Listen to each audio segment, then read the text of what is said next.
da igreja primitiva começaram, muito obrigado, querido, desde o momento em que o imperador Nero assumiu o comando do Império Romano no ano de 54 da era cristã. Já tinham passado pelo poder César Augusto, Tibério César, Calígula e Cláudio. Nero é um homem cruel, violento, devasso, um homem que mandou matar a própria mãe. Desde que ele assumiu o governo de Roma, é que as nuvens escuras, preanunciando a chegada de uma grande tempestade sobre a igreja, já se formavam. 10 anos depois que ele assumiu o poder, precisamente no dia 17 de julho do ano 64, uma tragédia acontece no Império. A capital, a cidade de Roma, a mais rica, mais populosa e mais poderosa cidade do mundo da época, considerada a cidade eterna, com mais de 1 milhão de habitantes, foi criminosamente incendiada. Foram 7 noites e 6 dias de incêndio, de 17 a 24 de julho. Quando o incêndio acabou, a cidade estava devastada. Dos 14 bairros de Roma, 10 foram destruídos pelas chamas. Os 4 bairros restantes, densamente povoados por judeus e cristãos, dão a Nero um álibi para colocar a culpa do incêndio de Roma nos cristãos. E começa um verdadeiro massacre. Os crentes começaram a ser crucificados e queimados vivos para iluminar as noites de Roma. 2 anos depois, ano 56, ano 66, explode a guerra judaica em Israel. Uma sinagoga fora profanada em Cesareia Marítima, e os zelotes que nunca foram favoráveis ao governo de Roma em Israel se rebelaram contra Roma. Roma manda para lá o general Tito Flávio para contornar aquele motim. 2 anos depois, ano 68, Nero é deposto pelo Senado romano e comete suicídio. 2 anos depois, ano 70, a rebelião em Israel está incontrolável. O general Tito cerca a cidade de Jerusalém e invade a cidade de Jerusalém, destrói o templo de Jerusalém, dispersa os judeus para a mais longa diáspora de todos os tempos, desde o ano 70 a 14 de maio de 1948. Nesse mesmo ano 70, o imperador Vespasiano inaugura em Roma o anfiteatro da morte, o Coliseu Romano, que numa festa de 100 dias de inauguração, mais de 10 mil crentes foram mortos com requinte de crueldade, jogado na arena para os cães morderem, para os touros pisarem, para os leões esfaimados da Líbia devorarem, um verdadeiro banho de sangue. Ano 81, assume o governo de Roma Domiciano. Este homem era tão cruel que ele foi considerado um segundo Nero, ou um Nero redivivo.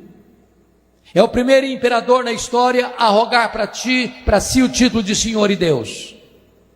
Foi esse imperador que deporta o apóstolo João, então pastor da igreja de Éfeso, para uma colônia penal, para uma ilha vulcânica, para uma ilha do mar Egeu conhecida como Ilha de Patmos.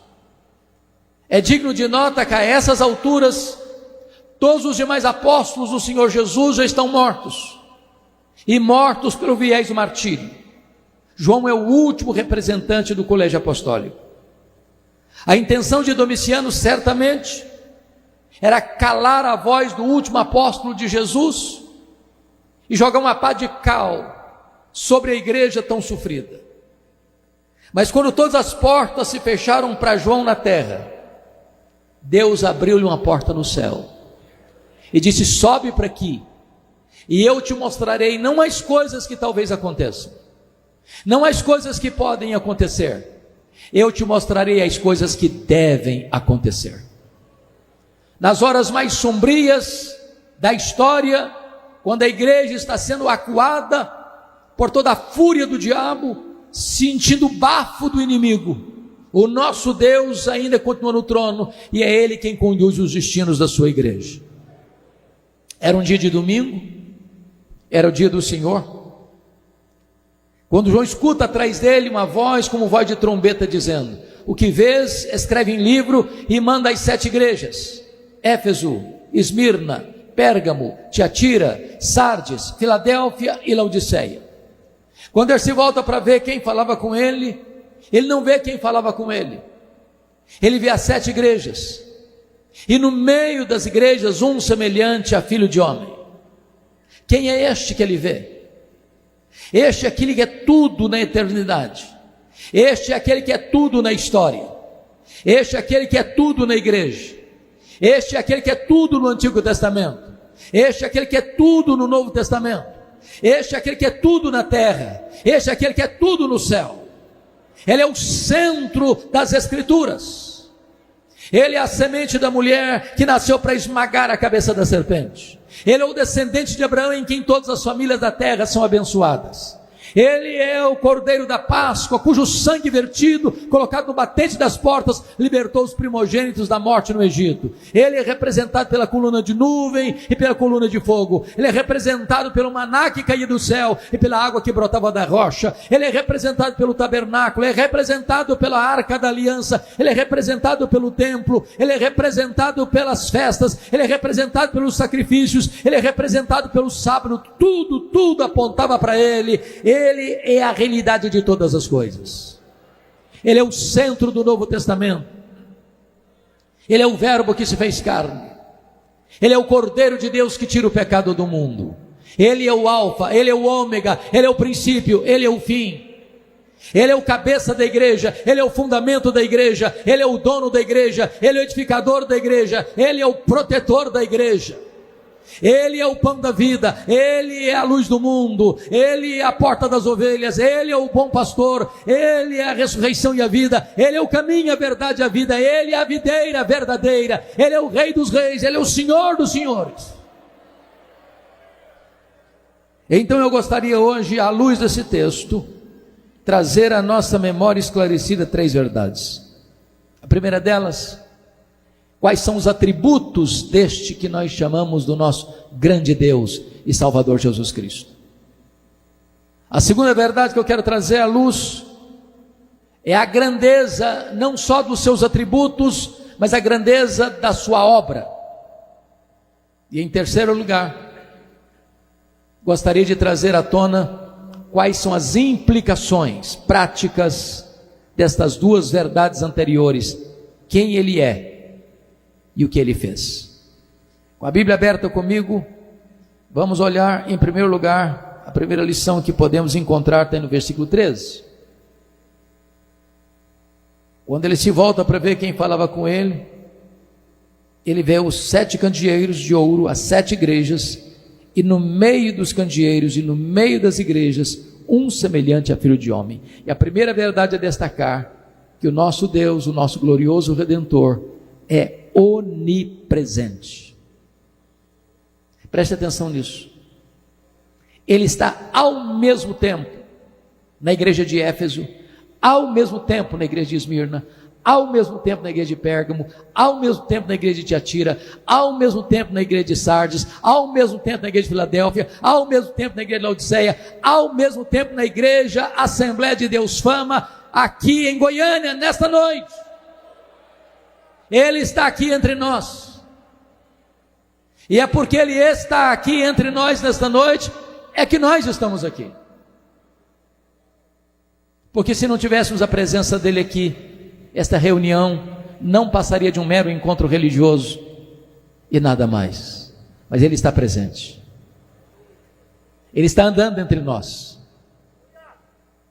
Ele está andando entre nós para nos sondar, para nos conhecer, para nos corrigir, para nos exortar, para nos consolar, para nos fazer promessas. A segunda verdade que esse texto apresenta, observe comigo o verso 14: a sua cabeça e cabelos eram brancos como a alva lã, como neve. O que significa essa figura de linguagem? Significa que Ele é eterno. Ele não foi criado, ele é o Criador. Ele não passou a existir, ele é o Pai da eternidade. Ele pré-existe ao princípio, ao começo, à história, ao tempo. Ele está fora do tempo. Ele está dentro do tempo. Ele é transcendente. Ele é imanente. Ele existe antes que o mundo existisse. Ele não precisou criar para ser Deus, já o era antes de ter criado todas as coisas. Ele não deriva glória da criação, porque antes de criar os céus e a terra, ele já era plenamente glorioso e plenamente satisfeito na relação intratrinitariana. Ele não precisou criar porque dependia de relacionamento, ele já era plenamente feliz antes que o mundo existisse. Ele é eterno, ele é o Pai da eternidade, e por isso só ele pode dar vida eterna. Terceiro lugar, veja comigo o verso 14, a parte B, quando diz: os olhos como chama de fogo. E o que essa imagem, o que essa figura representa? Representa que ele é onisciente. Ele tudo sabe, ele tudo vê, ele a todo sonda. Não há nada que fique fora do alcance do seu conhecimento. Ele não é surpreendido, ele não é tomado de surpresa, ele não precisa lançar mão do plano B porque o plano A fracassou.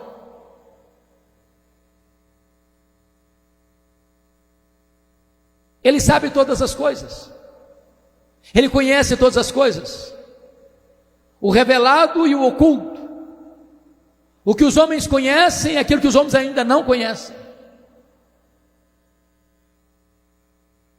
É por isso que há um estribilho nas 7 cartas, e o estribilho é este: eu conheço, eu conheço, eu conheço, eu conheço, eu conheço, eu conheço, eu conheço. Para 5 igrejas ele usou a mesma expressão: eu conheço as tuas obras. Ele sabe o que você não sabe. Ele conhece o que o seu marido não conhece, o que a sua mulher não conhece, o que seus filhos não conhecem, o que seus pais não conhecem, o que o seu pastor não conhece. Ele conhece a tua tribulação e a tua pobreza, como diz Preguei de Esmirna. Ele sabe os gemidos da sua alma, ele conhece o choro que escorre em lágrimas amargas pelo seu rosto, ele sabe as dores que você sente, ele conhece os dramas da sua existência, ele conhece as suas noites indormidas, ele conhece as suas madrugadas insones, ele conhece a dor que pulsa e lateja no seu peito, ele conhece os seus dramas, ele conhece os seus recalques, ele conhece os seus medos, ele conhece as feridas do seu coração, ele sabe quem é você, ele conhece o seu passado, ele conhece o seu presente, ele conhece o seu futuro, ele tudo sabe, ele tudo vê, ele é todo som. Ele conhece o lugar onde você habita, como diz Preguei de Pérgamo. Não há nada que possa ficar oculto daquele cujos olhos são como chamas de fogo. Ele é onisciente. Mas confira comigo, por favor, versículo 16.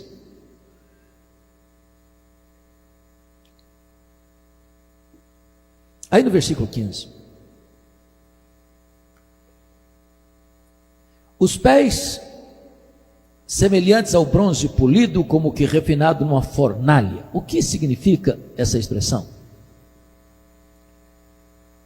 Significa que ele é onipotente.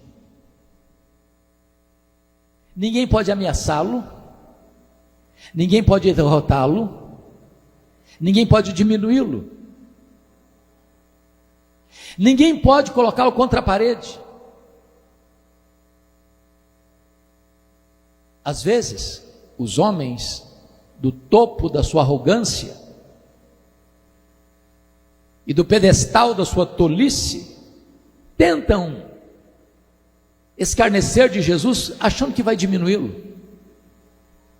Recentemente, o patrono dos agnósticos da Inglaterra, Richard Dawkins, escreveu um livro ruidoso, Deus, um delírio.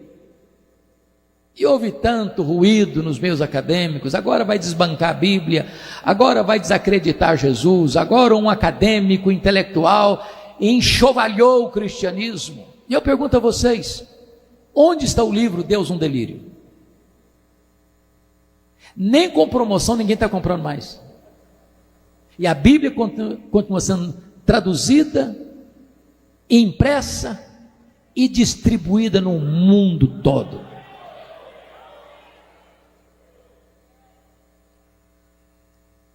Na década de 70, os 4 cantores de Liverpool, os Beatles, através da voz de John Lennon, afirmou: nós hoje somos mais conhecidos e mais famosos do que Jesus Cristo. Logo depois ele foi assassinado, a banda dispersou, e só os fanáticos sabem de cor o nome dos 4 componentes da banda. E Jesus continuou no trono, sendo adorado por milhões e milhões e milhões e milhões e milhões de pessoas. O carnaval brasileiro, no ano de 2025, em muitos lugares no Brasil, fez apologia ao diabo, tentando com isso escarnecer de Jesus ou diminuí-lo. Lá em São Paulo, há alguns anos, numa dessas cenas, o diabo arrasta Jesus pelos cabelos rua fora, pensando com isso que vai aviltar Jesus ou desonrá-lo ou diminuí-lo. Sabe qual é a cena que eu vejo? É o Salmo 2. O Senhor lá em cima, olhando e rindo,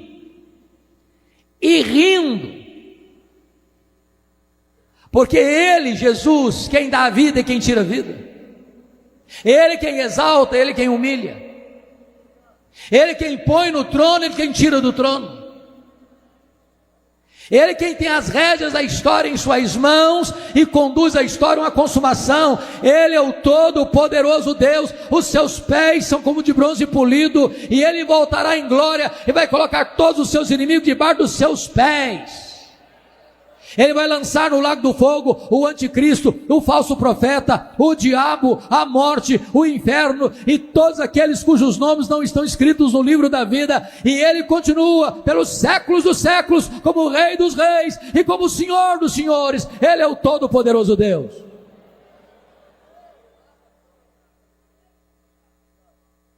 Mas notem comigo, versículo 15 ainda, está escrito: a voz como voz de muitas águas. O que significa isso? Significa que Ele é irresistível. A sua voz é poderosa. A Bíblia diz que foi pela sua voz, pela sua palavra, que Ele trouxe à existência as coisas que não existiam. Ele criou todas as coisas pelo poder da sua palavra. A sua voz, diz a Bíblia, é poderosa a ponto de fazer o deserto estremecer, rebentar com os cedros do Líbano. Ele dá uma ordem e o sol para, Ele dá uma ordem e as estrelas aparecem, Ele dá uma ordem e o mar se acalma, Ele dá uma ordem e o vento cessa, Ele dá uma ordem e a doença tem que ir embora, Ele dá uma ordem e os demônios têm que bater em retirada, Ele dá uma ordem e os anjos saem para obedecê-lo. E nesta noite, nesta casa, esta voz está ecoando, a voz do Evangelho, a voz do Todo-Poderoso Deus, a voz das Escrituras. Mas notem mais, versículo 16: tinha na mão direita 7 estrelas, e da boca saía-lhe uma afiada espada de 2 gumes. Significa isso que Ele é vitorioso, invicto. Irmãos amados, às vezes se imagina que este mundo vai viver a batalha final como se lá estivessem tanques de guerra, armas de alto calibre, medida de forças de exércitos humanos para vencer o anticristo e a sua corja. Mas a Bíblia está dizendo, e a Bíblia diz que o Senhor matará o anticristo, não com um exército de homens bem equipados, mas matará o anticristo com o sopro da sua boca, com a espada que sai da sua boca. Ele é o todo-poderoso Deus. Nós estamos vivendo dias difíceis hoje. Estava lendo as notícias ontem, já se fala em ameaça de terceira guerra mundial. A Rússia, um tanto quanto acuada, falando que está pronto para uma conflagração mundial. E também foi um presidente russo, Mikhail Gorbachev, em 1985, quando escreveu o livro Perestroika, afirmou que naquela época nós já tínhamos arsenal nuclear para destruir o planeta 27 vezes.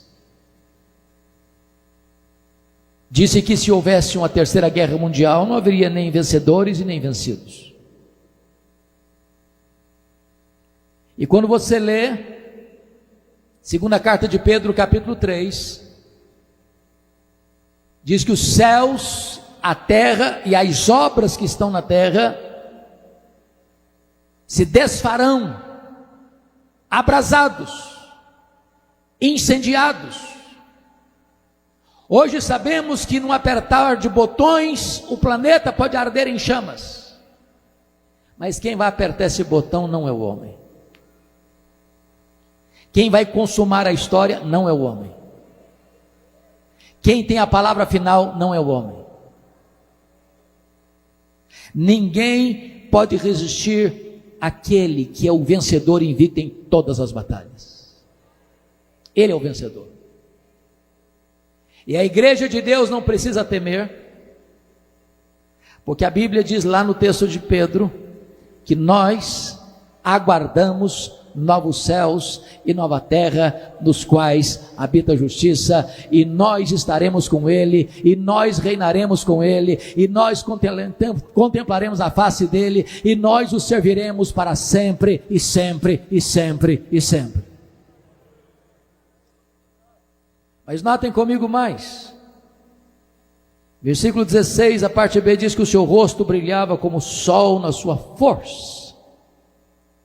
O nosso Cristo é glorioso. O Cristo que João está vendo aqui, irmãos, não é aquele Cristo suando sangue em lágrimas, prostrado no chão do Getsêmani. O Cristo que João está vendo aqui não é o Cristo cuspido e esbordoado do sinédrio judaico. O Cristo que João está vendo aqui não é o Cristo espancado e torturado do pretório romano.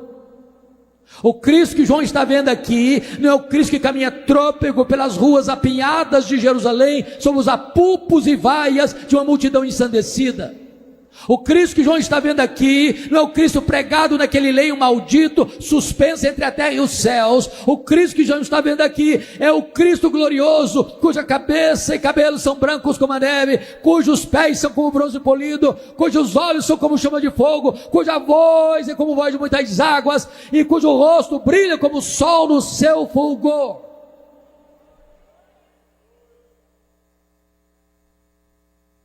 Mas notem,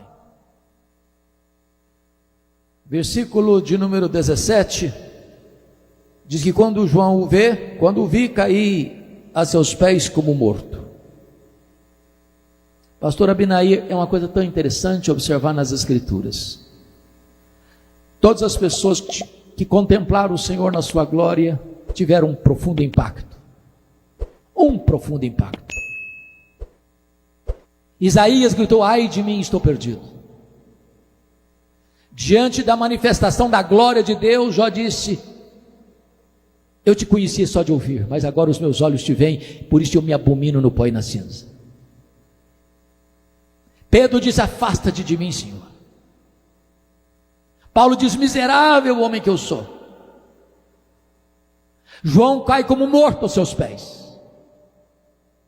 É impossível estar na presença daquele que é o glorioso Deus sem ter um profundo impacto na vida. E João, que era o mais próximo discípulo de Jesus, cai como morto aos seus pés. Mas o Cristo da glória também é o Cristo da restauração, porque está escrito aí: porém ele pôs sobre mim a mão direita, dizendo: não temas, não tenhas medo, eu sou o primeiro e eu sou o último. Eu tive lá no começo, eu vou estar lá no fim, e eu estou com você no processo. Não tenha medo, João, porque eu já estive morto, mas eu estou vivo pelos séculos dos séculos. Nós não estamos aqui adorando o Cristo que esteve vivo e está morto. Nós estamos aqui adorando o Cristo que esteve morto, mas está vivo pelos séculos dos séculos.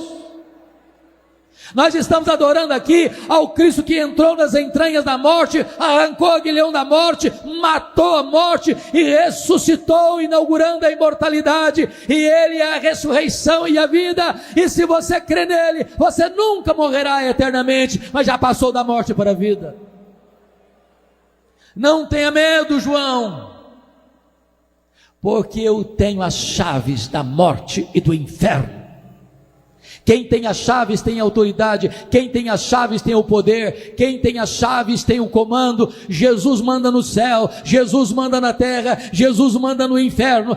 O diabo não tem o poder, quem tem o poder sobre o inferno é o Senhor Jesus Cristo. Lá ele vai ser atormentado de dia e de noite, pelos séculos dos séculos, mas o Cristo da glória, a quem servimos e adoramos, é o que tem as chaves da morte e do inferno. Você não precisa ter medo, você pode adorá-lo nesta noite.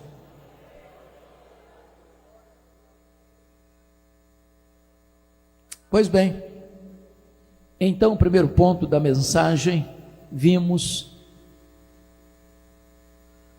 a glória da pessoa do nosso Redentor, os seus atributos. Segundo ponto dessa mensagem vai nos remeter agora às glórias incomparáveis da sua obra por nós. Observe comigo, por favor, o versículo 5. Aquele que nos ama. A primeira verdade que eu quero destacar é essa: Ele ama você. Eu vou repetir. Essa não é uma frase comum. E essa não é uma informação comum. Jesus ama você. Ele ama você com amor eterno. O céu e a terra não existiam ainda. Você não tinha sido concebido ainda. E Jesus já tinha o coração dele em você, antes que o mundo fosse criado.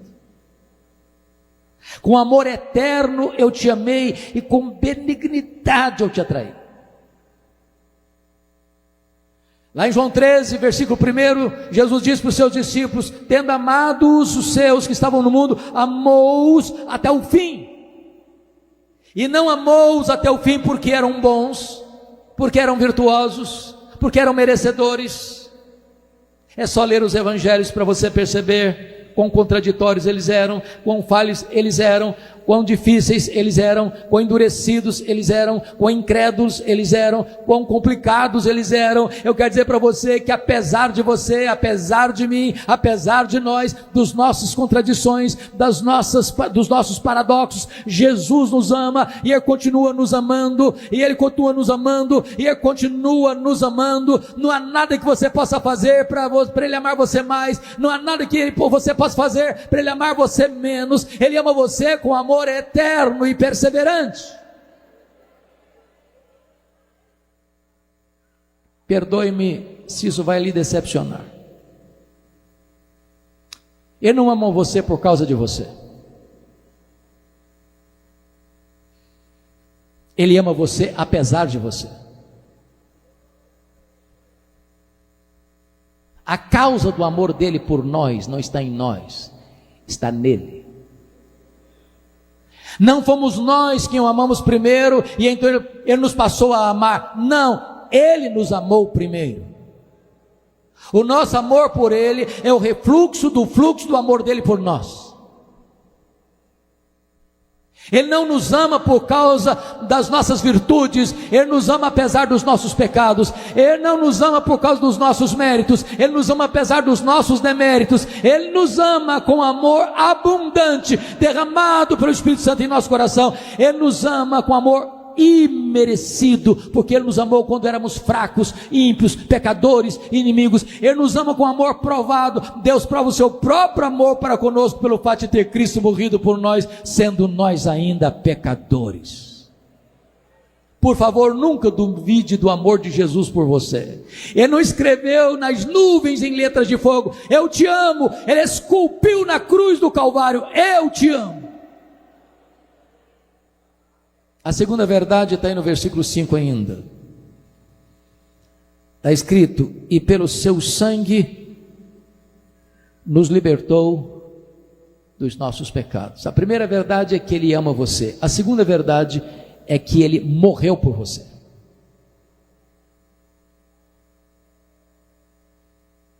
Vou repetir. Ele morreu por você.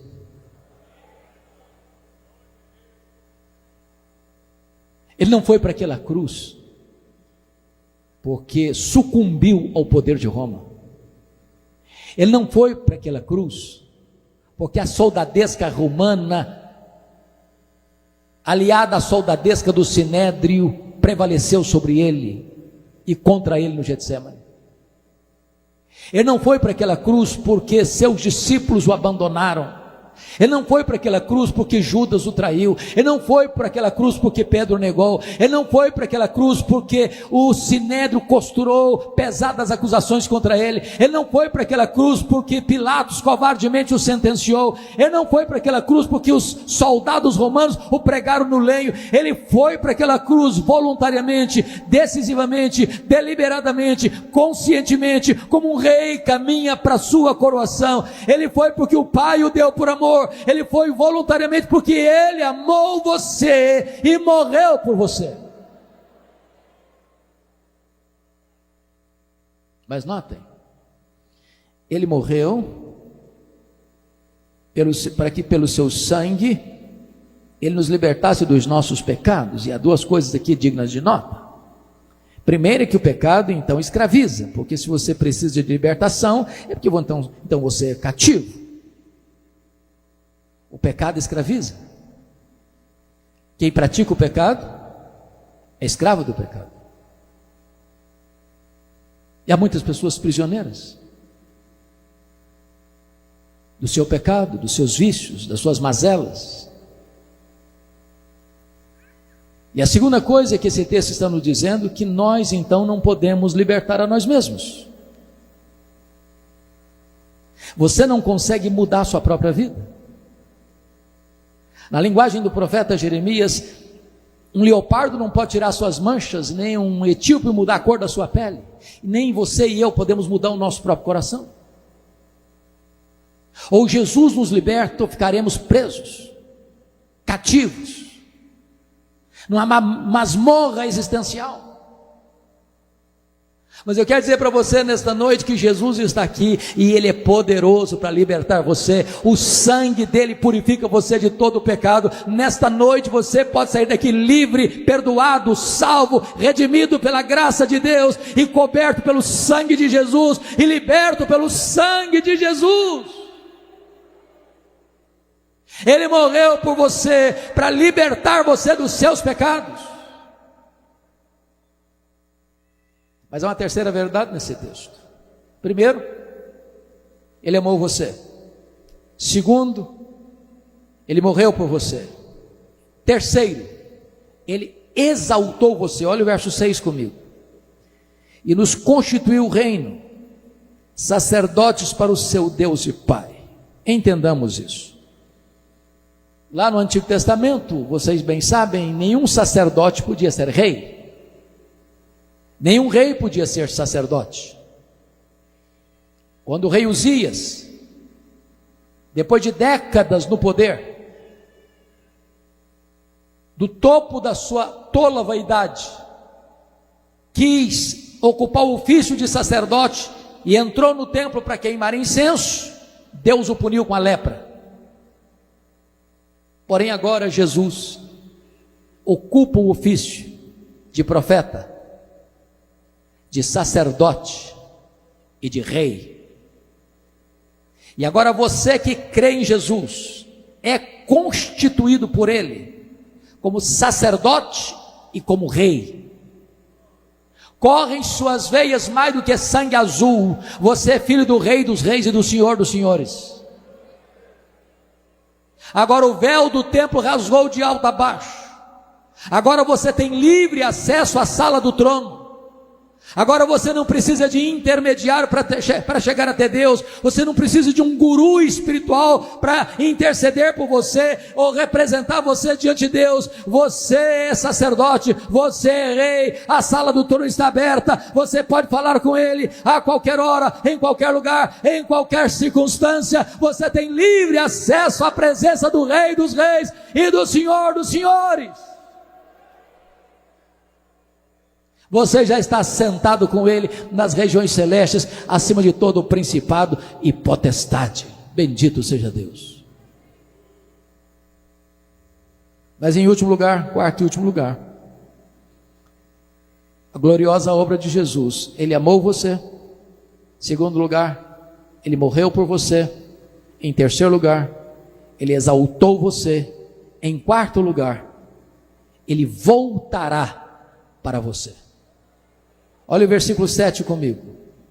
Eis que vem com as nuvens, e todo olho verá, até quantos o traspassaram. Meus amados irmãos, a segunda vinda de Cristo é a acrópole da nossa esperança, é o pináculo da nossa fé, é o ponto culminante da nossa redenção. Jesus voltará. Como Ele voltará? A Bíblia diz que Ele voltará pessoalmente. Está lá em Atos 1, versículo 11. O mesmo Jesus que subiu é o Jesus que vai descer. Ele não vai mandar um mensageiro, um arauto, um serafim, um querubim, um arcanjo, um anjo. Ele mesmo voltará. Segundo, Ele voltará visivelmente. Todo olho verá.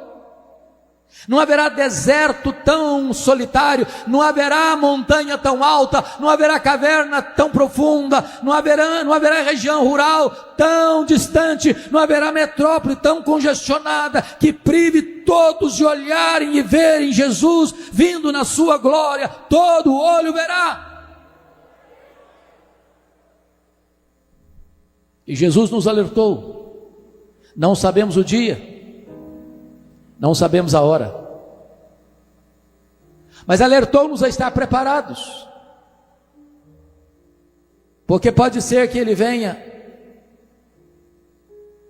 à tarde, pode ser que Ele venha à noite, pode ser que Ele venha de manhã ao cantar do galo. O que eu posso afirmar a vocês é que Jesus voltará à tarde, voltará à noite, voltará de manhã ao cantar do galo. Se Ele voltar de manhã no Brasil, vai voltar de noite no Japão. Se Ele voltar de manhã no Brasil, vai voltar de tarde na Europa. Diante dos fusos horários do mundo, Ele volta de manhã para uns, Ele volta de tarde para outros, Ele volta de noite para outros. Ele voltará, e voltará visivelmente. Terceiro lugar, Ele voltará audivelmente.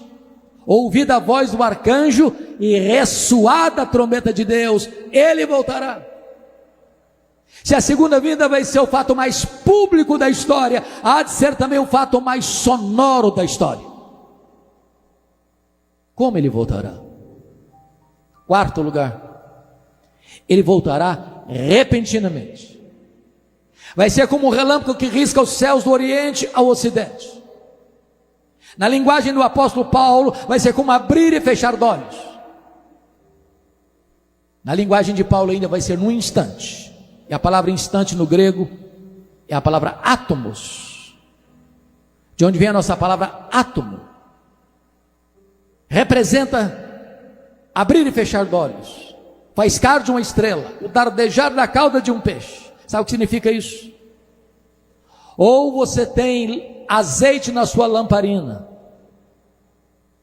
ou não haverá chance de você se preparar de última hora. Mas ainda em quinto lugar, ele voltará inesperadamente. Vai ser como ladrão de noite, ou como ladrão que vem, você não sabe a hora que chega.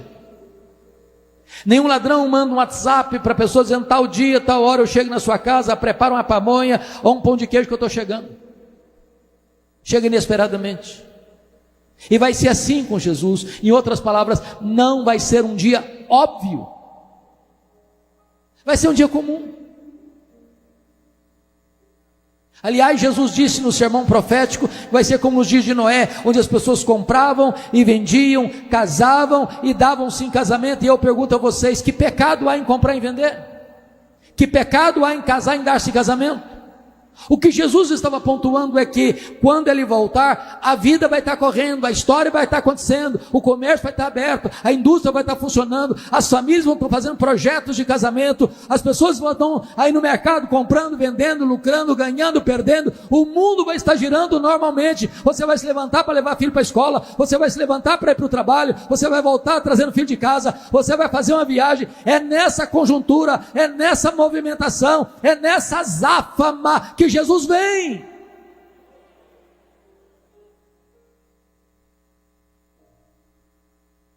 Prepara-te, ó Israel, para te encontrares com o teu Deus. Como Jesus voltará? A Bíblia diz que ele voltará vitoriosamente, gloriosamente.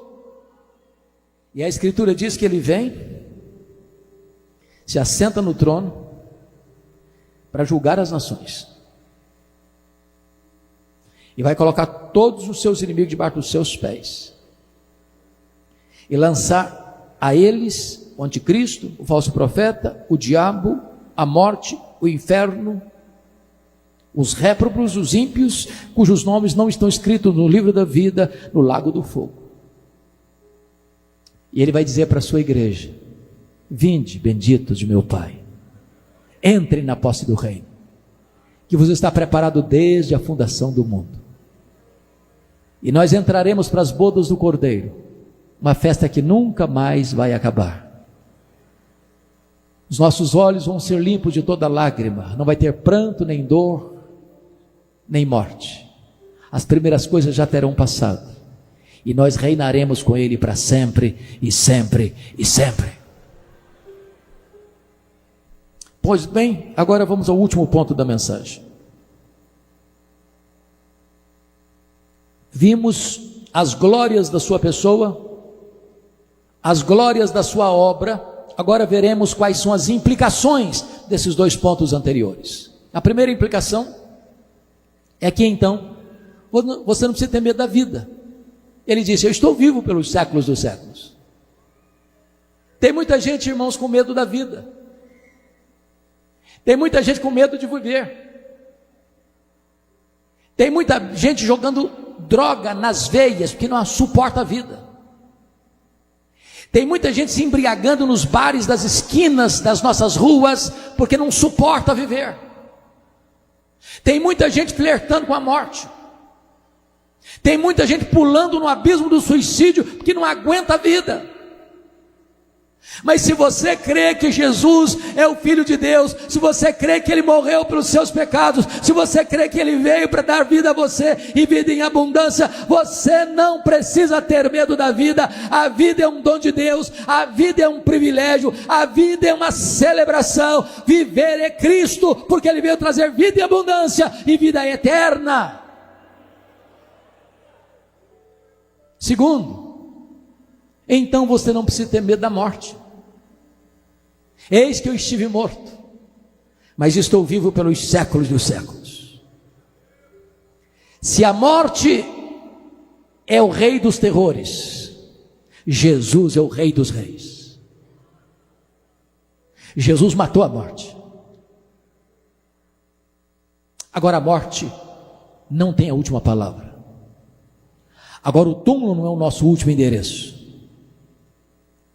Agora, para um crente, morrer é bem-aventurança. É deixar o corpo e habitar com o Senhor. É partir para estar com Cristo, o que é incomparavelmente melhor. Você não precisa ter medo da morte, porque Jesus já venceu a morte. Terceiro, você não precisa ter medo da vida, você não precisa ter medo da morte, você não precisa ter medo do desconhecido. Me permita explicar isso. Se você já nasceu de novo, se você é crente no Senhor Jesus, você sabe que o céu é o seu lar e a sua pátria. Porém, nós, embora tenhamos essa garantia, não sabemos o que vai nos acontecer amanhã. O pastor Abinair não tem a garantia de que os membros amados, reunidos aqui nesta noite, todos estarão num próximo culto desta igreja, vivos todos nós. Não sabemos disso, não enxergamos na curva, não vemos no escuro.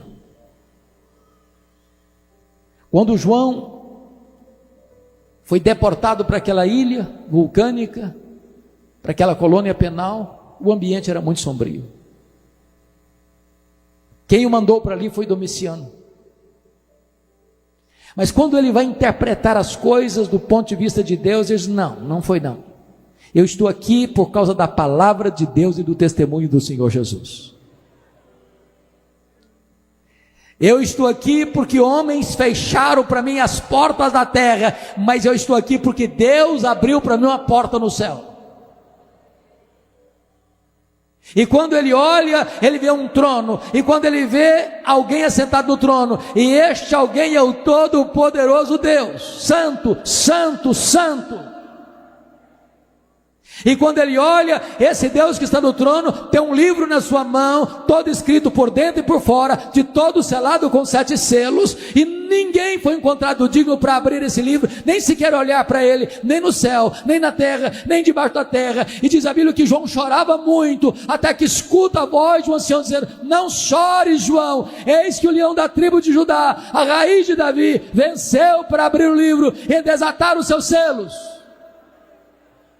E Jesus pega esse livro e desata os selos, e a história vai rompendo, e depois vem as 7 trombetas de Deus, e depois se levanta o quarteto do mal, o diabo, o anticristo, o falso profeta, a grande Babilônia. Então as taças da ira de Deus são derramadas, então o quarteto do mal cai em ordem inversa, cai a Babilônia, cai o anticristo, cai o falso profeta, cai o diabo, e então haverá novos céus e nova terra, onde habita a justiça. Eu não conheço o amanhã, mas Jesus está no amanhã, e Jesus está comigo, e eu estarei com Ele, e nós reinaremos com Ele para sempre, e sempre, e sempre. Mas finalmente, você não precisa ter medo da vida, você não precisa ter medo da morte, você não precisa ter medo do desconhecido, e finalmente, você não precisa ter medo da eternidade. Jesus diz: eu estou vivo pelos séculos dos séculos. Os milênios vão se rolar nas dobras do futuro, e nós estaremos lá, com um corpo semelhante à glória do Senhor Jesus, e Ele estará conosco. Ele será o nosso Deus, e nós seremos o seu povo, para sempre, e sempre, e sempre, por toda a eternidade. A este Jesus rendemos a honra, a glória e o louvor, por quem Ele é, por aquilo que Ele fez por nós, e pelas consequências de quem Ele é e do que Ele fez por nós. Não precisamos ter medo. nem da vida, nem da morte, nem do desconhecido, nem da eternidade. Eu quero orar com você nesta noite. Onde você está, por favor, curva sua fronte, feche os seus olhos.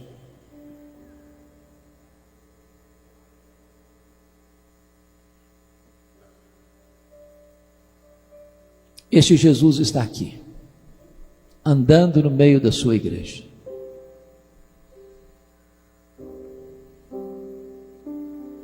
Ele conhece você, conhece o seu nome, Ele conhece a sua história. Conhece os seus deslizes, seus fracassos, seus pecados. Mas Ele nunca desistiu de você. Ele nunca abriu mão da sua vida. Ele está aqui hoje, poderoso para salvar, poderoso para restaurar, poderoso para perdoar, poderoso para recomeçar uma nova história com você.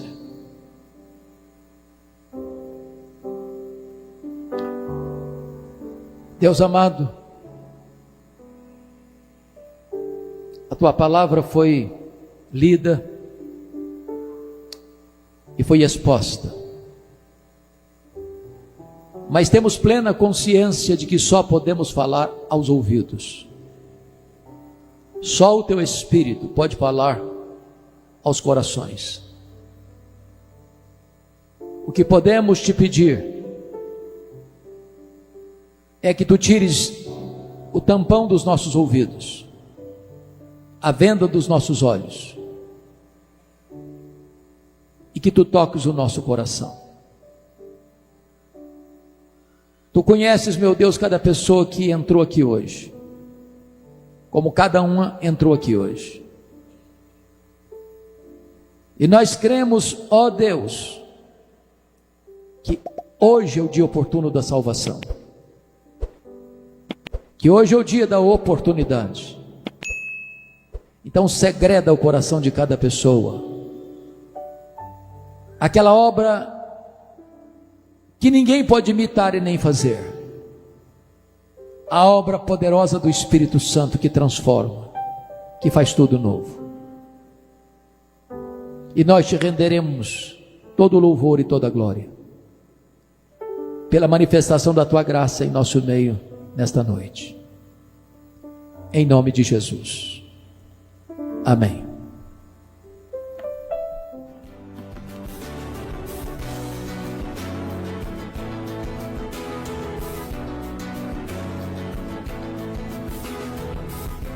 Palavra da Verdade, com Hernandes Dias Lopes.